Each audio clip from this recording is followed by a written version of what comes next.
Hello guys, मैं Rahul Joshi invest with Jasleen Bhalla के ऊपर आपका स्वागत करता हूं। आज हमारे चैनल के ऊपर हम एक नई सीरीज शुरू कर रहे हैं जिसका नाम है रियलिटर टू रियलिटी। इसके अंदर हम हमारे प्यारे जसलीन सिंह भल्ला जी को इनवाइट करेंगे, जो कि एक एक्टर, डायरेक्टर और पोर्टफोलियो मैनेजर रहे हैं। तो सर, आपका मैं स्वागत करना चाहूँगा। हेलो जसलीन जी, Hi कैसे? Rahul ji, I'm good. How are you? एकदम बढ़िया sir, please have a seat. Thank you. Jasleen ji, इससे पहले कि हम अपना पॉडकास्ट स्टार्ट करें, आज मैं चाहूँगा कि हमारे श्रोताओं के लिए आप अपना इंट्रोडक्शन दें। बताइए आपका क्या बैकग्राउंड रहा है, आप कहाँ से आते हैं और कैसे आपकी रियल एस्टेट जर्नी स्टार्ट हुई सर? सर मैं लुधियाना से हूँ बेसिकली। लुधियाना में मेरा मॉडलिंग का करियर था। वहाँ पे मॉडलिंग में वहाँ पे स्टार्ट करते करते मैंने देखा कि वहाँ पे बहुत सारी opportunities as a modelling career में एक सिख मॉडल के लिए तो बहुत ज़्यादा नहीं है। बिकॉज एजेंसी आपको तभी कॉल करते हैं जब उनको as a Sikh male model की रिक्वायरमेंट है। ठीक है। वो मैंने देखा कहीं ना कहीं कॉम्प्लिकेटेड है। अपना फ्यूचर, अपना करियर इसके ऊपर सर्टन नहीं किया जा सकता। सो दैट्स वाई मैंने थोड़ा मूव ऑन करने का सोचा, क्यों ना कोई ऐसा काम किया जाए जहाँ पर एक फिक्स इनकम हो, एक अच्छा बिजनेस सेटल हो। सो वहाँ पे मैंने एक बार दिल्ली एनसीआर में रियल एस्टेट ट्राई किया इन 2017। सो तब से अब तक जुड़े हुए हैं। चलो सर, बहुत बढ़िया। तो सर, आज मैं पहला सवाल नहीं, आपके ऊपर पहला एक बम गिराऊंगा। आज की डेट में जो भी हमारे इन्वेस्टर आते हैं, किसी ने रेजिडेंशियल लेना, कमर्शियल लेना, तो उनके दिमाग में एक सबसे बड़ा सवाल होता है कि क्या नोएडा की रियल एस्टेट एक बबल है?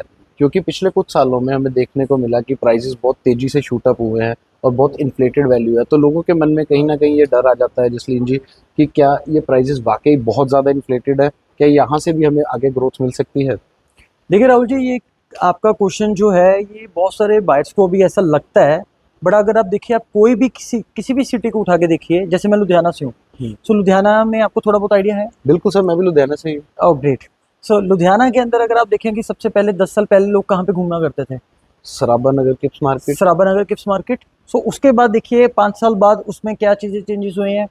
लोग साउथ सिटी घूमने लगे। आज की बिल्कुल। डेट में लोग कहाँ घूमते हैं? सनव्यू। सनव्यू। अब सनव्यू ने जो बनाया, वो सनव्यू ने इस तरीके से बनाया कि लोग साउथ सिटी को मेरी टाउनशिप के नाम से जाने। और ये पार्ट कहीं वन, ना कहीं पार्ट टू, सच भी पार्ट है। थ्री। यस, एक्चुअल उसने प्राइस भी बढ़ाया, मार्केट भी चेंज की, बहुत सारी डेवलपमेंट भी आई। उसी वजह से आज प्रॉपर्टी के अंदर प्राइस भी इंक्रीज हुए हैं। लोगों को पता चला अमेनिटीज के नाम पे कि क्या चीजें, और लोग वो लग्जरी एंजॉय कर रहे हैं, पे करते हैं। देखते हैं कि हाँ यार, उसके चलते चलते कैफेज आ गए, रेस्टोरेंट्स आ गए, बार आ गए, लाउंजेस, आप देख रहे हो सारी चीजें डेवलपमेंट अभी और बहुत सारी आ रही हैं। बहुत जी। सारे डेवलपर्स ने अपनी कॉलोनीज काट दी। कहाँ कहाँ से आ रहे हैं डेवलपर्स। तो वो बिल्कुल। प्राइस नो डाउट आज से 10 साल पहले जो हुआ करता था 15-20 हज़ार का प्लॉट, वो आज कहीं ना कहीं 1.25 लाख 1.5 लाख रुपए गज का हो गया है, जितने न्यू टाउनशिप्स काट रहे हैं।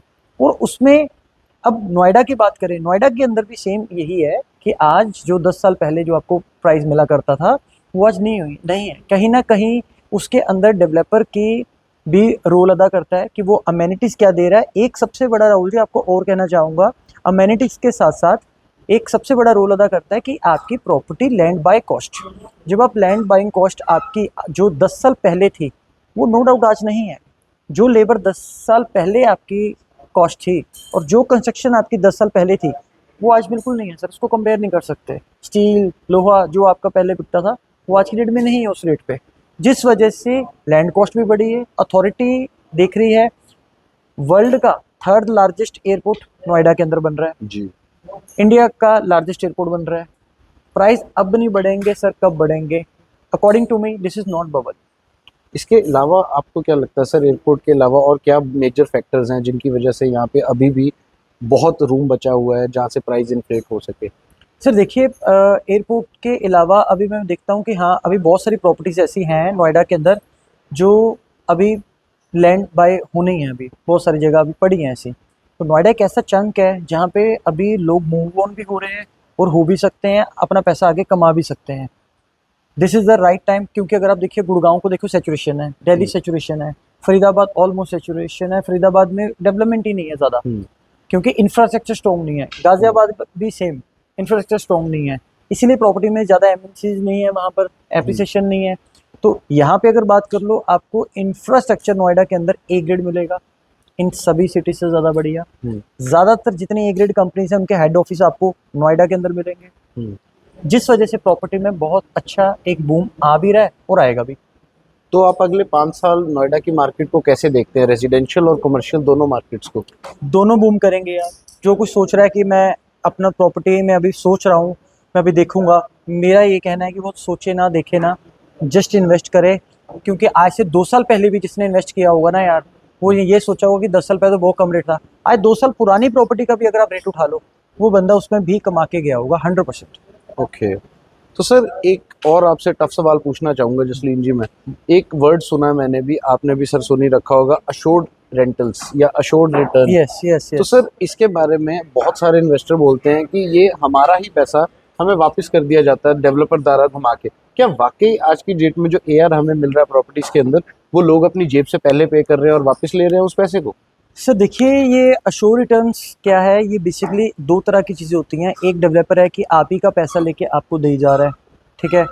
तो एक है कि वाकई जहाँ पे एक जगह पे 50,000 रुपये पर स्क्वायर फीट का रेट चलता है, वहाँ पे बिल्डर आपको 50,000 रुपये पर स्क्वायर फीट के ऊपर ही प्राइस निकाल के और बीच में आपको अश्योर रिटर्न दे रहा है। दैट इज़ ट्रू, वो आपको लेना भी चाहिए। और अगर आपको साथ में कोई लीजिंग गारंटी दे रहा है और भी अच्छा है। और अगर आपको कोई ब्रांड की श्योरिटी साथ में मिल रही है, प्री लीज शॉप, तो दैट इज मोर गुड, वो लेना चाहिए। वो आपका पैसा है, वो आपको आ रहा है। अगर मैं पहले ही 50 वाली चीज को 55 पे ले रहा हूँ सर और बाद में रेंट ले रहा हूँ, that is the sure return. That is, वो आपका एक कच्चा लालच है।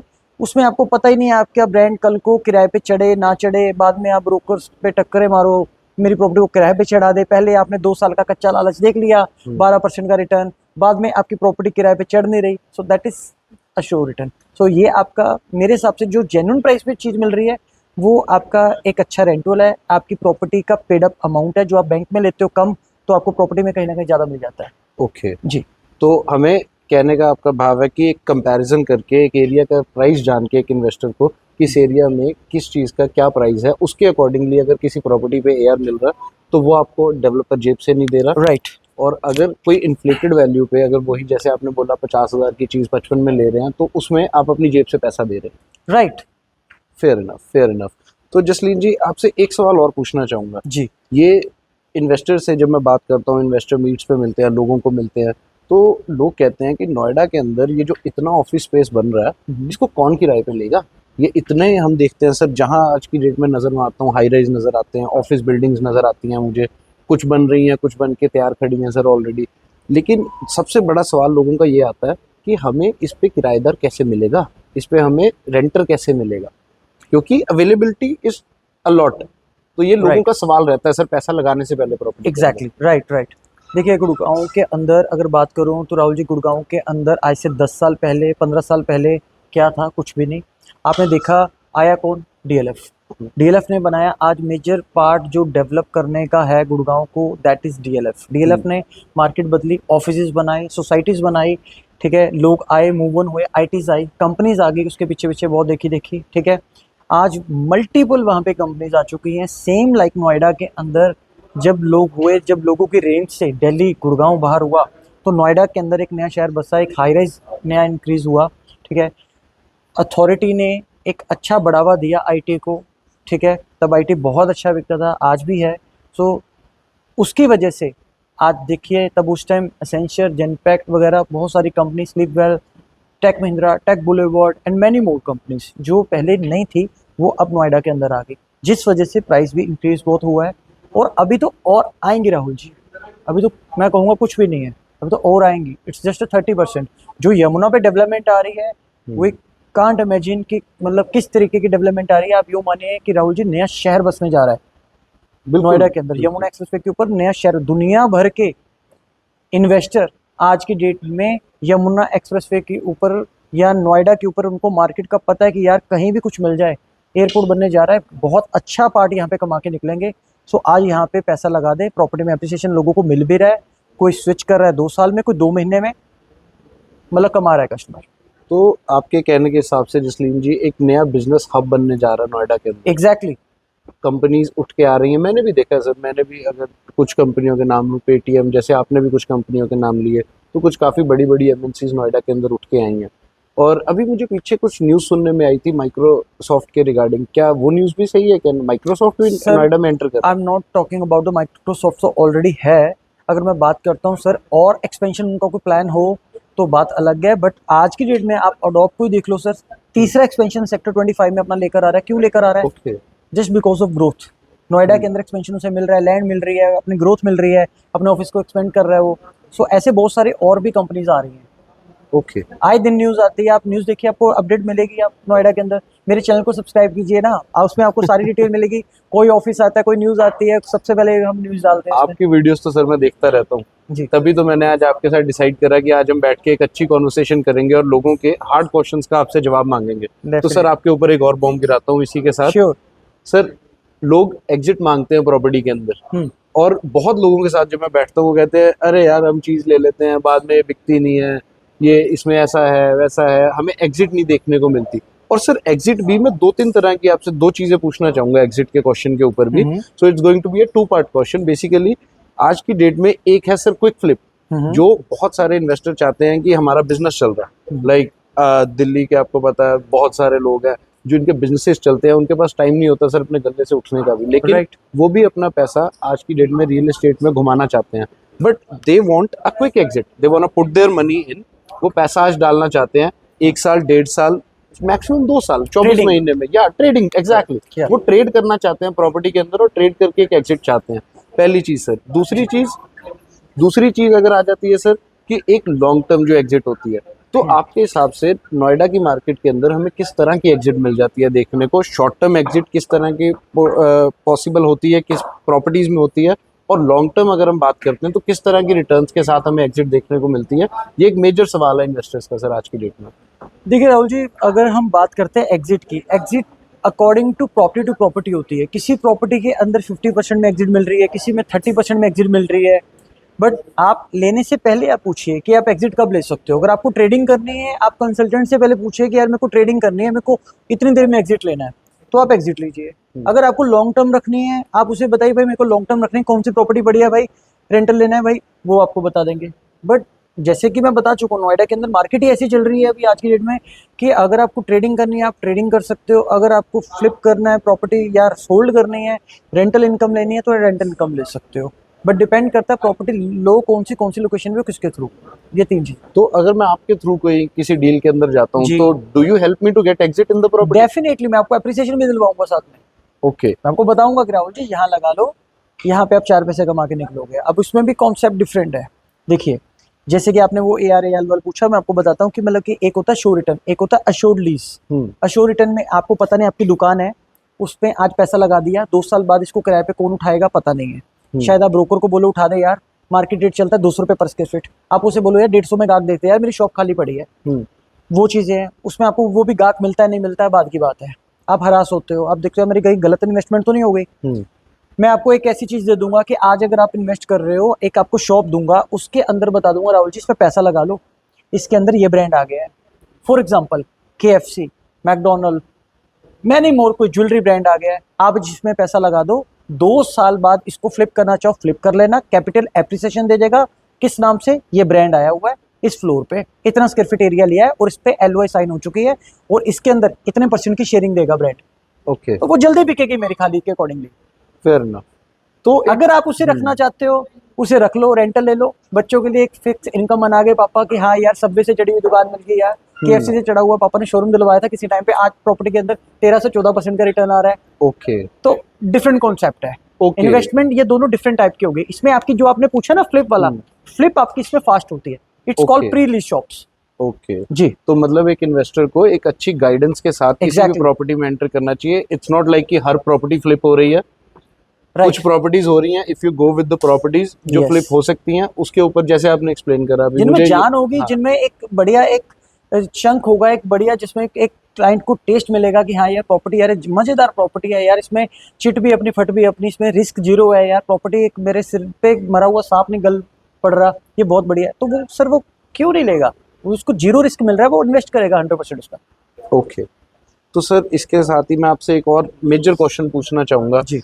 जैसे आज की डेट में बहुत सारे लोग मुझे मिलते हैं जो कहते हैं Rahul ji, if I want to put money in Noida तो I only want ready to move in property, क्योंकि मुझे इन्वेस्टमेंट के तौर पे भी और अंडर कंस्ट्रक्शन में लोग जाने से कतराते हैं। ऐसा क्यों सर? क्यों आज की डेट में एक इन्वेस्टर विश्वास नहीं कर पाता कि नोएडा के अंदर हम एक अंडर कंस्ट्रक्शन प्रॉपर्टी के अंदर जाएं, और क्या फ़ायदा रहता है और क्या डिफरेंसेस रहते हैं अंडर कंस्ट्रक्शन और ready to move in property के from a investor point of view sir? ये आपने बहुत ही अच्छा क्वेश्चन पुट किया है राहुल जी। ये बेसिकली नोएडा के अंदर ना ये पहले बहुत बड़ी प्रॉब्लम थी। अगर मैं बात करूँ बिफोर 2016 रेरा ही नहीं था। रेरा आया है 2016 में। तब पहले क्या होता था, रेरा में से पहले कोई बिल्डर ने प्रॉपर्टी निकाली, फॉर एग्जांपल राहुल जी ने प्रॉपर्टी निकाली, और राहुल जी ने प्रॉपर्टी निकाली पार्ट ए, एस्क्रो काउंट तो कोई होता नहीं था, ना गवर्नमेंट का इतना स्ट्रिक्ट डंडा था। तो आपका पार्ट ए में जो क्लाइंट ने पैसा निकाला, आपने श्योर रिटर्न निकाला, आपने स्कीम निकाली, ऑफर निकाला, माल बिका, क्लाइंट ने पैसा दिया, आपने वही पैसा निकाल दिया दूसरे में, चलो इसे तो मैं बना ही दूंगा, पार्ट बी निकाल दिया आपने ए की जगह, वो पैसा ए वाला बी में लगा दिया आपने। ठीक है। ना तो ए कंप्लीट हुआ, उसमें ऑफर दे रहे हो क्लाइंट को, रेंटल दे रहे हो, दैट्स इट। बी में भी आप दे रहे हो माल बेचने के लिए, उसमें भी ऑफर दोगे, उसका पैसा उसमें लगा हुआ है, पर बी के अपने जेब से फंडिंग नहीं की, उसका पैसा उधर लगा दिया। या तो इधर लगाओगे जेब से या उधर लगाओगे बी में जेब से, दोनों में जेब से लगाया, ऑफर पैसे से पैसा घुमा रहे हो आप। फिर जो बी में बिका माल फिर आपने सी में लगा दिया, उधर लगा रहे हो। कंस्ट्रक्शन ना ए की पूरी हो पा रही है, ना बी की हो पा रही है, ना सी की, ऑफर आप दे रहे हो, नहीं दोगे तो पिटोगे क्लाइंट से। सो ये प्रॉब्लम थी सबसे बड़ी पहले, जब रेरा नहीं होता था तब लोग डरते थे। लोगों के साथ हुआ है कि आज प्रॉपर्टी के अंदर तब जिन जिन लोगों ने पैसे लगाया तब आज वो प्रॉपर्टी में फंसे हैं कि हाँ हमें पोजेशन नहीं मिला प्रॉपर्टी का, वो आज भी डरते, उन्हें लगता है कि यार शायद आज भी ऐसी चीज़ें, बट नहीं, अब चीज़ें चेंज हो गई। मैं बताना चाहूँगा कि अब नोएडा के अंदर अगर आप कोई प्रॉपर्टी भी लेना चाहते हो, डेवलपर को अपनी प्रॉपर्टी के अगेंस्ट अपने उसके एसेट्स दिखाने पड़ते हैं, लैंड पार्सल दिखाने पड़ते हैं, बैंक स्टेटमेंट दिखानी पड़ती हैं। अगर तो उसमें दम है फुली पेड अप लैंड लेने का, तभी अथॉरिटी उसको लैंड दे रही है, वो भी किस्तों के हिसाब से या जैसे भी, अगर वो पे कर सकता है। लोन वाला सिस्टम खत्म हो चुका है, मतलब बहुत ही पक्का काम हो चुका है कि अब लैंड मिलती तभी है पूरी तहकीकात करके, कि अगर आप सारे पैसे दे सकते हो। अब इन्वेस्टर कहीं ना कहीं सिक्योर है। दूसरा मेजर पार्ट रेरा आ चुका है, रेरा एस्क्रो अकाउंट बन चुका है। आपका हार्ड अर्न मनी जो आप पैसा दे रहे हो फ्लैट या शॉप में, उसका पैसा डेवलपर अपने पर्सनल यूज के लिए भी यूज नहीं कर सकता। उसे सारा पैसा उसकी कंस्ट्रक्शन पे लगाना है, डेवलपमेंट पे लगाना है, जो उसे कंप्लीट करेगा एंड में अपना प्रॉफिट निकालेगा। सो अब रेरा में आपका सारा प्रोजेक्ट उसको रजिस्ट्रेशन करना पड़ता है, अमेनिटीज भी डालनी पड़ती हैं, लेआउट्स डालने पड़ते हैं, वो बालकनी का हिस्सा भी कम नहीं कर सकता सर, ओके, ग्रीनरी एरिया भी कम नहीं कर सकता जो कमिट किया दिखाया है। अब चीज़ें इतनी स्ट्रिक्ट हो चुके हैं, तो अब कहीं ना कहीं इन्वेस्टर सिक्योर है सर इन्वेस्टमेंट करने के लिए, खासकर नोएडा के अंदर। ओके। तो सर इजाज़त चाहूँगा अपने श्रोताओं से। Thank you so much for giving us your precious time to listen to this special podcast series realtor to reality. हमारा channel invest with Jasleen Bhalla को फॉलो करें, सब्सक्राइब करें और बेल आइकन को दबाएं, और दिए हुए नंबर पे कॉल करके आप अपनी मीटिंग्स को शेड्यूल कर सकते हैं। अगर आपकी रियल एस्टेट रिगार्डिंग कोई भी क्वेरी है तो आप बेझिझक जसलीन जी से मिल सकते हैं, इनसे बात कर सकते हैं, मीटिंग लाइन अप कर सकते हैं। आपको नंबर स्क्रीन के ऊपर शो हो जाएगा। Do follow our channel, subscribe and press the bell icon. Thank you so much. Thank you.